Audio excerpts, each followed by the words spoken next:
শুরু হয়ে গেছে ফিফা ওয়ার্ল্ড কাপ 2026 এবং আজকের এই ভিডিওয়ে আমরা এই ফিফা ওয়ার্ল্ড কাপ 2026 সম্পর্কে জানা অজানা কিছু তথ্যকে আলোচনা করব। এবারের ওয়ার্ল্ড কাপটি শুরু হয়েছে 11ই জুন এবং এটি চলবে 19শে জুলাই অবধি। আন্তর্জাতিক মঞ্চে এটি 23তম ওয়ার্ল্ড কাপ। এবারের ওয়ার্ল্ড কাপেই প্রথম 48টি টিমকে ইনক্লুড করা হয়েছে, যেটি কিনা আগের বারের 32টি টিমের তুলনায় 16টি টিম বেশি। এই 48টি টিমের মধ্যেই 26টি টিমই কিন্তু 2022-এর ওয়ার্ল্ড কাপে খেলেছিল। এবারের ওয়ার্ল্ড কাপে কানাডা, মেক্সিকো এবং ইউনাইটেড স্টেট তারা হোস্ট কান্ট্রি হওয়াতে অটোমেটিক্যালি কোয়ালিফাই করেছে।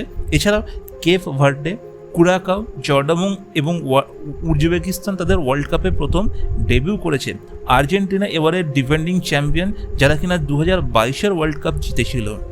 এবারের ওয়ার্ল্ড কাপটি সর্বপ্রথম একত্রে 3টি দেশে অর্থাৎ আমেরিকা, মেক্সিকো এবং কানাডার টোটাল 16টি শহরে অনুষ্ঠিত হচ্ছে, যার মধ্যে আমেরিকার আর্লিংটন শহরে অবস্থিত AT&T স্টেডিয়ামে সবচেয়ে বেশি অর্থাৎ মোট 9টি ম্যাচ অনুষ্ঠিত হবে।